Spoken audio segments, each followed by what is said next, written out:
নমস্কার বন্ধুরা, সঙ্গীতার ছোট ছাদ বাগান চ্যানেলে আপনাদের অনেক অনেক স্বাগত। আজ একটা নতুন দিন, নতুন সকাল, কিন্তু আমি যখন ভিডিওটা এডিট করছি সেই সময় আমি হাসপাতালে অ্যাডমিট রয়েছি। আর এই ভিডিও খানিকটা আমার করা ছিল, তাই জন্য আমি আর হাসপাতালে আসার পর আমার মেয়েকে বলেছিলাম যে ছোট ছোট ক্লিপ করে এনে দিবে, আমি এডিট করে ভিডিওটা ছাড়বো। কারণ আমি হাসপাতালে প্রায় 10 দিনের বেশি হয়ে গেছে অ্যাডমিট রয়েছি, সেজন্য আমার ছাদ বাগানের অবস্থাও ভীষণ খারাপ। আর আমি ওতেই আমি আরও আদমরা হয়ে গেলাম, হঠাৎ করে শরীর খারাপ, তো কিছু করার নেই। তো আপনারা ভিডিওটা দেখুন, আশা করি ভালো লাগবে। তো এগুলো হচ্ছে আমার হসপিটালে যাওয়ার আগের ভিডিও। তো এই কাপড়ের জলটা, যে কাপড় দিয়ে সার তৈরি করেছিলাম, সেই সারের জলটা আমি নিয়ে পাতলা করে এবার প্লেন জল মিশিয়ে সমস্ত গাছে দিয়েছিলাম। আর যাবার আগে দেখুন বাগানটা কত সতেজ ছিল। এখন যখন আমি ভিডিওটা এডিট করছি তখন আমার গাছের অবস্থা খুবই খারাপ, অযত্নে আর খাবার না পেয়ে গাছের অবস্থা ভীষণ খারাপ। তো আজকে এই ভিডিওটা যখন করছি মনটা একদম ভালো ছিল না। আর এইটা হাসপাতালে যাওয়ার আগের সব ক্লিপগুলো। তো নাকচম্পা গাছটা আজকে কেটে আর এইদিকে টমেটো গাছটা দেখুন আপনি থেকে হয়েছে, সেটা একটা বড় টপে দেবো। তো আগে এই কাজটা করে নিই। আগাছা দিয়ে নিচে একটা কাপড় পেতে আগাছা দিয়ে, সমস্ত রকম আগাছা দিয়ে আমি একটা টপ তৈরি করছি।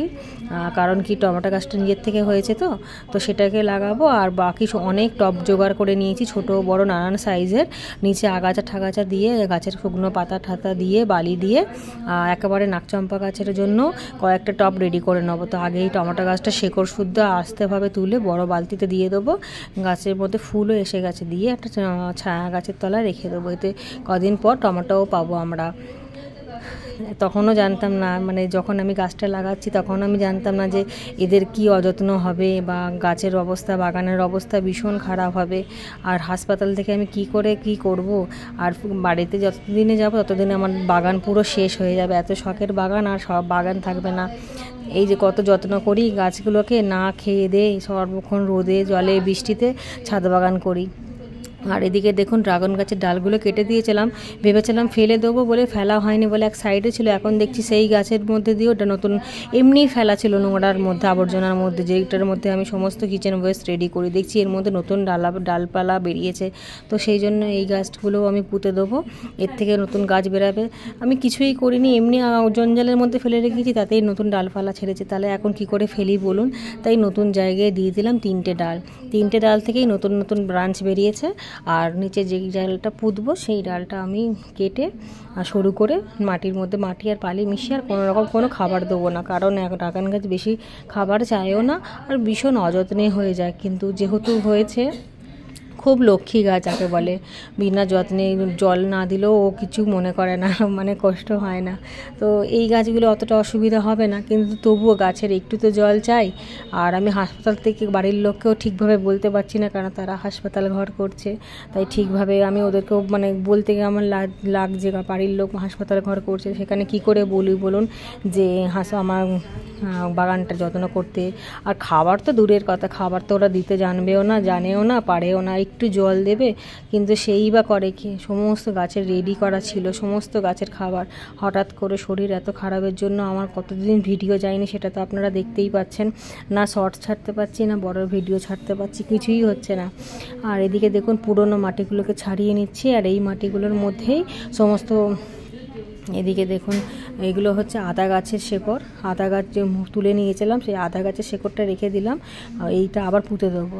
আর সমস্ত ছোট বড় টব রেডি করে নিচ্ছি, যেহেতু নাকচম্পা গাছটা কাটিং করব, অনেক বড় হয়ে গেছে। আর এইটাই হচ্ছে সঠিক সময় নাকচম্পা গাছের কাটিং করা। এই সময় নাকচম্পা গাছের কাটিং করলে বর্ষার আগে আগে ডাল থেকে নতুন ব্রাঞ্চ বেরাবে, আর ফুলও এসে যাবে। তাই গাছটা পুরো একদম অনেকটা পর্যন্ত ছেটে দিলাম, পুরো আমার হাফ অবধি ছেটে দিয়ে গাছে ফাঙ্গিসাইড লাগিয়ে দেবো। ভীষণ শক্ত গাছ তো, তাই জন্য, বেশি শক্ত না, কিন্তু যেহেতু একা করছি তো ভীষণ কষ্ট হচ্ছিলো। তো গাছটা কাটিং করার পর এবার সমস্ত ডালগুলোকে ফাঙ্গিসাইডের মধ্যে ডালগুলোকে ভিজিয়ে রেখে দেবো। একটা ডাল অন্তত 10 মিনিট করে ভিজিয়ে রাখবো। ভেজানোর পর শুধু সাধারণ মাটি বালি দিয়ে এখন আপাতত বসাবো, কোনো খাবার ছাড়া গাছ বসালে কিন্তু গাছ তাড়াতাড়ি বাড়ে। আর বাগানের অতিথি চলে এসেছে, ওরা টাইম মতো ঠিক গাছে ফুলের মধু খেতে চলে আসে। এদেরকে দেখলেও মনটা ভালো লাগে। আর দেখুন আমার গাছের সবজি হওয়াগুলো কেমন ধরে রয়েছে। আর এদিকে ডালপালাগুলো ছেটে দিয়েছিলাম, সমস্ত পাতা ফাতা ছেটে দিয়ে ছোটো করেছিলাম। আর ওপরে কচি কয়েকটা পাতা আছে যেগুলো আমি ছাটিনি, তো সেই পাতাগুলো রেখে দেবো। কিন্তু কোনো কোনো ডাল একদম ন্যাড়া করে দিয়েছি, এতে কোনো অসুবিধা হবে না। এর আগেও আমি করেছি, প্রতি বছরই করি। ডাল কাটিং থেকে চারা তৈরি করতে বেশি সময় লাগে না, বেশি অসুবিধা হয় না। নাকচম্পা গাছও ভীষণ সাধারণ গাছ, ভীষণ কোনো ঝামেলা নেই, কোনো ঝুঁকি নেই, ওর কোনো ডিমান্ড নেই। ও যেমন তেমন করে আপনি বসিয়ে দিলে গাছ ধরে যাবে। তো সমস্ত গাছ এরমভাবে বসিয়ে দেবে। এই গাছের ডালটা দেখে নিলাম আগে কতটা কি হবে। আর দেখুন প্রজাপতিটাকে বারবার আসছে, আর মনটা এত ভালো লাগছে। কদিন পর গাছও শুকিয়ে যাবে, ফুলও ঝরে যাবে, আর খাবার দেবারও নেই। কী যে হবে, কী যে হচ্ছে, আমি যে আপনাদেরকে কী করে বলবো। তো দেখুন আমি সমস্ত কাটার জায়গায় ফাঙ্গিসাইড দিয়ে দিয়েছি। ফাঙ্গিসাইড দিয়ে এবার গাছগুলো এক এক করে 3 তলায় নামিয়ে দেবো, কারণ 4 তলা ছাদের ওপর কড়া রোদ, তো এই সময় ডাল কাটিং করলে একটু ছায়া জায়গায় রাখতে হয়। যেই ছায়া জায়গায় রাখলে গাছগুলো ভালো থাকবে আর ব্রাঞ্চ বেরাবে। আর জলটা দিতে হবে, ময়েশ্চার যেন থাকে সবসময়, যেন মাটি ভেসে থাকে, কিন্তু অতিরিক্ত না। এই দেখুন সব একসাথে সাজিয়ে রেখেছি। এগুলোকে নিচে 3 তলার ছাদে নিয়ে যাব, একটা একটা করে নামাবো। নামানোর পর ছায়া জায়গায় রেখে দেবো, যেখানে আলো আসবে কিন্তু রোদ অতটা আসবে না। আর এদিকে শিম গাছগুলো তো আরও বেড়ে চলেছে, জানি না এখন কি অবস্থা।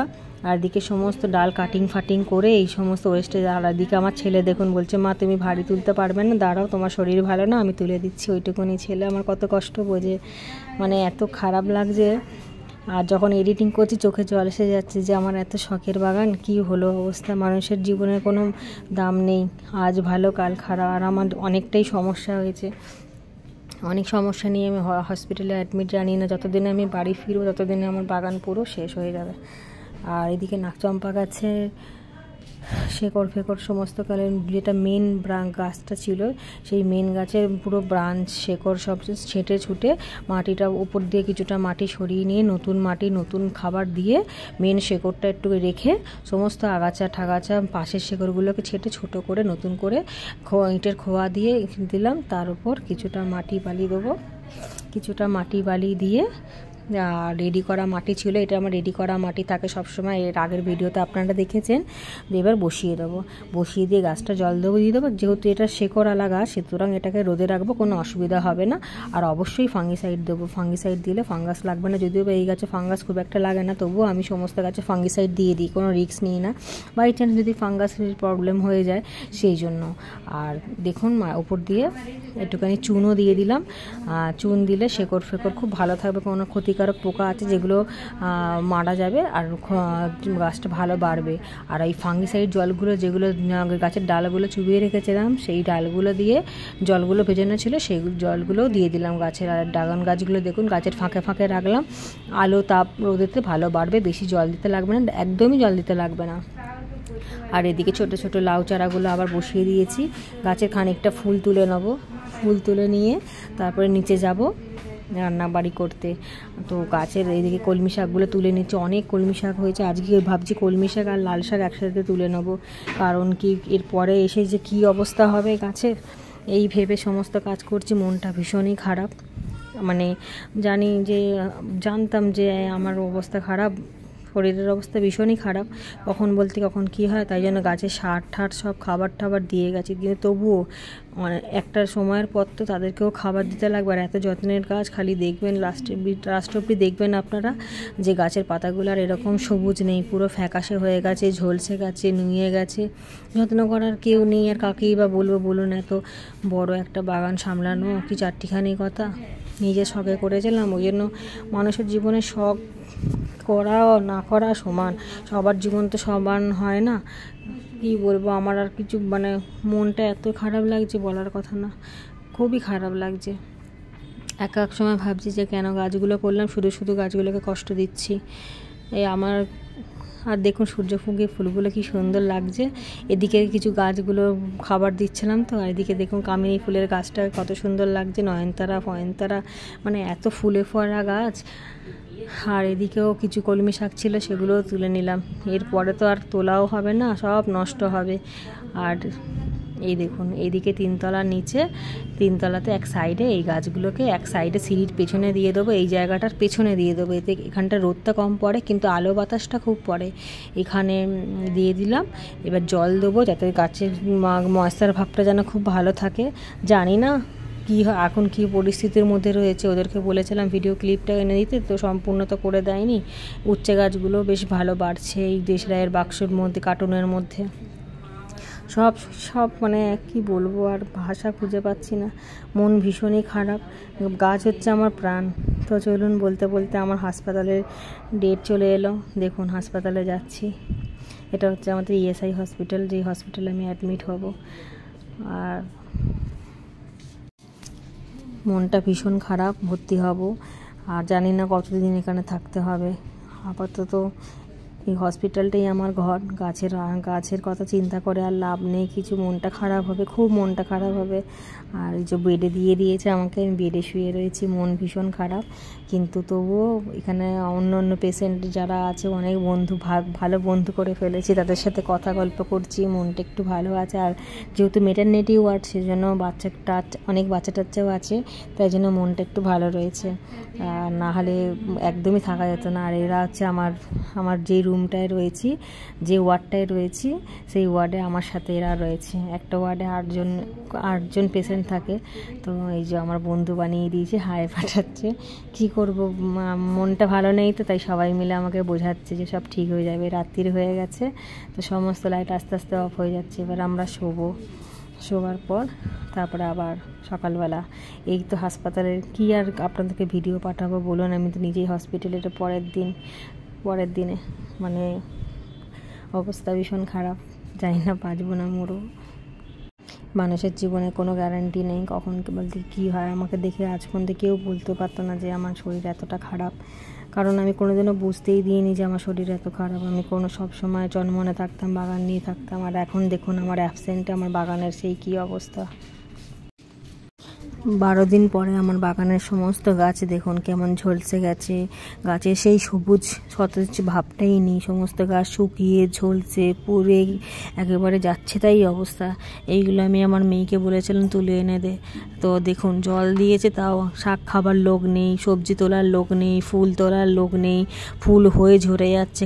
কিছু খাবার মানে গাছ খাবার না পেয়ে সেই গাছের অবস্থা খারাপ। করলা উচ্ছে গাছেরও অবস্থা ভীষণ খারাপ। বরবটিগুলো দেখুন পেকে গিয়ে কি অবস্থা। ভুট্টা গাছেরও অবস্থা ভালো না, খাবার দেওয়া হয়নি। আর এদিকে সূর্যমুখী গাছে তো ফুল দেওয়াই বন্ধ করে দিয়েছে খাবারের অভাবে। জবা গাছে 2-1টা করে ফুল উঠছে, কিন্তু অবস্থা ভীষণ খারাপ। আর আমার কুচিয়া ঝাউ গাছটা দেখেছেন কেমন শুকিয়ে কি অবস্থা হয়েছে। কলিয়াস গাছেরও রং চেঞ্জ হয়েছে। সবেদা গাছে যে ব্যাগ বেঁধে এসেছিলাম সেটা খুলে সবেদা নেবারও কারোর সময় হয়নি। তো এইসব দেখে না সহ্য করা যায় না। তবুও যেহেতু আপনারা আমার মানে সদস্য, আমার ফ্যামিলির সদস্যর মতো হয়ে গেছেন, সুতরাং আপনার সাথে শেয়ার করে মনটা একটু হালকা করছি। গাছের অবস্থা দেখুন, অযত্নে খাবার না পেয়ে আমার গাছগুলো শেষ হয়ে গেল। আর এই সব দেখে আমার মনটা আরও খারাপ লাগছে, খুবই খারাপ লাগছে। কলিয়াস গাছ চেনা যাচ্ছে না, গাছের অবস্থা এতটাই খারাপ। মাটি শুকনো, জলের অভাব, খাবারের অভাব, চানের অভাব। এত গরমে গাছগুলো আমার কি কষ্ট পাচ্ছে। আমি যে কি ভুল করলাম বাগান করে। আমি যদি জানতাম যে এরকমভাবে আমি বাগান করতামই না, যে আমি জীবনের এমন একটা পর্যায়ে এসে পড়েছি যেখান থেকে আমি মানে গাছগুলোর জন্য নিজে মানে খারাপ লাগছে যে কেন তাদেরকে তৈরি করলাম আর এত কষ্ট দিচ্ছি। এত টেম্পারেচার, সেই টেম্পারেচারে একটু গাছের গায়ে জলও পড়লো না, মাটিও শুকনো, কি অবস্থা, চোখে দেখা যায় না। মানে এত কষ্ট লাগছে যে কি বলবো। আমি বাচ্চার মতো করে গাছ মানুষ করি, গাছ তৈরি করি। আমি সেই বাগান নিয়েই পড়ে থাকি, সংসারও সামলাই, বাগানও সামলাই। আজ আমার বাগানের আমি ছাড়া কি অবস্থা। এইসব দেখার পর কি শরীর কি ভালো থাকে। আর আমি জানিও না আমি কবে ছুটি পাবো, কবে কি হবে না হবে, আদৌ কি আমি বাঁচবো নাকি। কারণ কি আমার অনেক সমস্যা শরীরে দেখা দিয়েছে। সবথেকে মেন সমস্যা আমার মানে যে কোনো রোগ সংক্রান্ত ব্যাপারে যে চিকিৎসাটা শুরু হবে সেই রক্তটাই নেই আমার গায়ে, একদমই রক্ত নেই। মানে কি বলবো, আর কিছু বলার নেই। তবে আমার থেকেও বেশি কষ্ট হচ্ছে আমি আমার গাছেদের জন্য। আমার পরিবারের লোক তো তাও খেয়ে ঠিক আছে, সমস্ত একটুখানি নয় অসুবিধা হচ্ছে, কিন্তু গাছগুলোকে দেখার মতো কেউ নেই। একদম বেসাহারা। আমার ভুলেতেই হলো, আমি যদি গাছ না করতাম, বাগান যদি না করতাম, তাহলে এই গাছগুলো এত কষ্ট পেত না। কি অবস্থা দেখুন, যেই সব গাছ একদম সবুজ সতেজ হয়ে থাকে সেই সব গাছের অবস্থা দেখুন কি হালটা হয়েছে আমার গাছের। মানে কি বলবো, আমার আর ভালো লাগছে না, মানে এত মনটা খারাপ লাগছে। আপনাদেরকে আমার বাগানের ভিডিও যারা দেখেছেন তারা তো জানেনই যে আমার গাছ কত সুন্দর থাকে। দেখুন ফ্যাকাশে হলুদ হয়ে গেছে, রোগ ধরে গেছে, কি অবস্থা। ছি, ডালপালা আগাছা বেরিয়ে কি অবস্থা, ফুল দেয়া বন্ধ। কলা গাছটা সবে পুঁতেছিলাম, বড় টবে দিয়েছিলাম, কলা গাছের পাতা মাথা শুকিয়ে একাকার হয়েছে। কাউকে কিছু বলার নেই, কিচ্ছু বলার নেই। আগাছা ফাগাছা বেড়ে কি অবস্থা হয়েছে, আর কোনোদিনও দেখতে পাবো কি না জানি না। এইসব দেখার থেকে তো মারা যাবেই ভালো, কেন আমি গাছের এত কষ্ট সহ্য করতে পারি না। গাছে নানান রকমের রোগ ধরে গেছে, ক্লোরোফর্মের অভাব হয়েছে, তারপরে একটুখানি খাবার দেওয়া দরকার ছিল। লঙ্কা গাছগুলোও শেষ হয়ে গেল। ছি ছি ছি ছি, কী ভুল হলো, কেন যে বাগান করতে গেলাম। কি অবস্থা দেখে নিজেরই খারাপ লাগছে। আর গাছের শখেতে একটার পর একটা গাছ বাড়িয়ে গেছি শখ পূরণ করার জন্য। জীবনে ওই একটাই শখ ছিল বাগান করব, আজ সেটাও গেল। এখন আমি হসপিটালের বেডে এই এডিটিং করে আপনাদের সাথে শেয়ার করছি এই ভিডিওটা। কি অবস্থা, আমার নিজের শরীর যা হোক তা হোক, আমার বাগানটা যে এত কষ্ট পাচ্ছে এই আমি কোনোদিনও ভাবতে পারিনি যে আমার বাগানের আজ এই হালটা হবে। আমি যে কি করি, খালি মনে হচ্ছে ছুটে বেরিয়ে গিয়ে একবার অন্তত গাছগুলোকে খাবার দিই, একবার অন্তত, কিন্তু কেউ দিতে রাজি না, কেউ দেখতে রাজি না। আর আমিও কাউকে জোর দিতে পারছি না, জানি সব বিরক্ত হবে, আগেই বলবে এত বড় বাগান। আমার মেয়ে এমনিতেই বলে কত জল দিতে, একটু জল দিতে বলি তাই সবাই বিরক্ত হয়। আর আমার ছেলেটা এত ছোট যে ও একা, ওকে ছাদে যেতে দিই না, মানা করেছি ও যেন একা ওপরে না যায়। সেই জন্য ভালো লাগছে না, আর একদম মনটা ভীষণ খারাপ লাগছে। দেখুন কি বলবো বলুন, ছেলেটা যদি একটু বড় হতো ওর হাতে দায়িত্ব দিতাম, কারণ ও অনেক ভালোবাসে গাছ আমার মতো, কিন্তু আমার মেয়েটা একটু কুঁড়ে মতো, আর ও অতটা গ্রাহ্যও করে না। তাই জন্য আমি অসহায়ের মতো তাকানো ছাড়া আর কোনো উপায় নেই। দেখুন কুমড়ো গাছ, লাউ গাছ বেড়ে কোথায় কী অবস্থা, একটু যে ডগাগুলো কেউ কেটে দেবে সেই সব খাবার লোকই নেই। আর এদিকে লেমন গ্রাস গাছটারও একদম যাচ্ছে তাই অবস্থা, কিছু বলার নেই।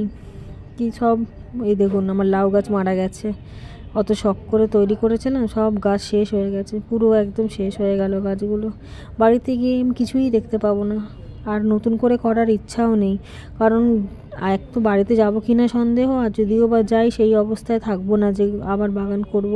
আর এই ভুল করব না, গাছগুলোকে এনে আর কষ্ট দেবো না। দেখুন আমার ছেলে এনে দিয়েছে, ছেলে এসেছে দেখতে, আমার ছেলেকে দেখাচ্ছি। পাশের অনেকগুলো বাচ্চা হয়েছে, এই দেখুন ওয়ার্ডের বাচ্চাগুলো, এদেরকে দেখেই মনটা ভুলে রয়েছে। ছোট ছোট বাচ্চা সবে হয়েছে, এটা হচ্ছে 2 দিনের বাচ্চা আমার বেডে রয়েছে। ওর মা একটু ব্যস্ত, মা গেছে ডাক্তারের কাছে চেক আপ করতে, তাই আমার বেডে রয়েছে। আর একটা বাচ্চা দেখাচ্ছে আপনাদেরকে, দেখুন এটাও একটা বাচ্চাই, দেখুন কত সুন্দর। এই বাচ্চাদের মুখ দেখে সব ভুলে রয়েছি, ছোট ছোট বাচ্চা নিচ্ছি।